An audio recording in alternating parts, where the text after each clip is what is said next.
সেটাও মানতে হবে। উস্তাদের নির্দেশনা ছাড়া এলেম পাওয়া সম্ভব না। হযরত আলী কাররামাল্লাহু ওয়াজহাহু একটা কবিতা বলেছেন 2 লাইনে, আলা আলা তানালুল ইলমা ইল্লা বিসিত্তা সাউনাবিউকা বিমাজমুইহা বিবায়ানি যাকাউ হিরসু ইস্তিবারু বুলগা ওয়া ইরশাদ উস্তাদি ওয়া তুলু জামানি।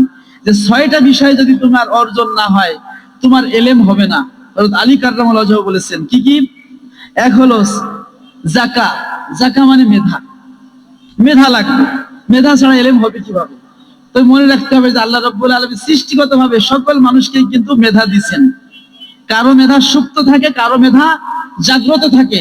যার মেধা জাগ্রত থাকে সে শুনলেই পারে, আর অনেকের প্রতিভা সুপ্ত থাকে, ওটা উস্তাদের কাছে গেলে উস্তাদ ঘষে ঘষে ঘষে ওই সুপ্ত প্রতিভাকে জাগ্রত করে দেয়।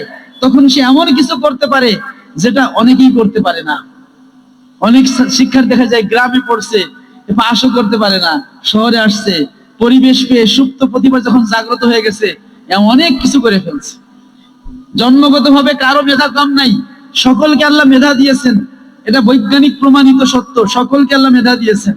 কত লক্ষ নাকি নিউরন আছে ব্রেনের মধ্যে, এর মধ্যে আমরা অল্প কিছু ব্যবহার করি। মানে কয়েক হাজার কম্পিউটারের যে মেমোরি, তার চেয়ে বেশি মেমোরি আমাদের ব্রেনে আছে, কিন্তু এটা আমরা ব্যবহার করতে পারি না। সবার মেধা আছে, কিন্তু মেধাগুলো সুপ্ত থাকে। এই সুপ্ত মেধা জাগ্রত করার কাজ হলো শিক্ষকের। শিক্ষককে উৎসাহিত করে পরিবেশ দিয়ে বিভিন্ন সিস্টেমে তাকে এই তার সুপ্ত মেধাকে জাগায় দেয়, তখন সে ইলম অর্জন করতে পারে। এই জন্য মেধা, যদি আপনার মেধা কম থাকে তাহলে আপনি দুরূদ শরীফ পড়বেন। আমাদের উস্তাদরা বলছেন সকালবেলা যদি কিসমিস খায় তার মেধা ধারালো হয়, মিসওয়াক যদি রেগুলার করে তার মেধা ধারালো হয়, যদি কোরআন শরীফ দেখে দেখে পড়ে মেধা ধারালো হয়, চোখের নজরও বাড়ে, আর যদি বেশি বেশি দুরূদ শরীফ পড়ে তাহলে মেধা ধারালো হয়।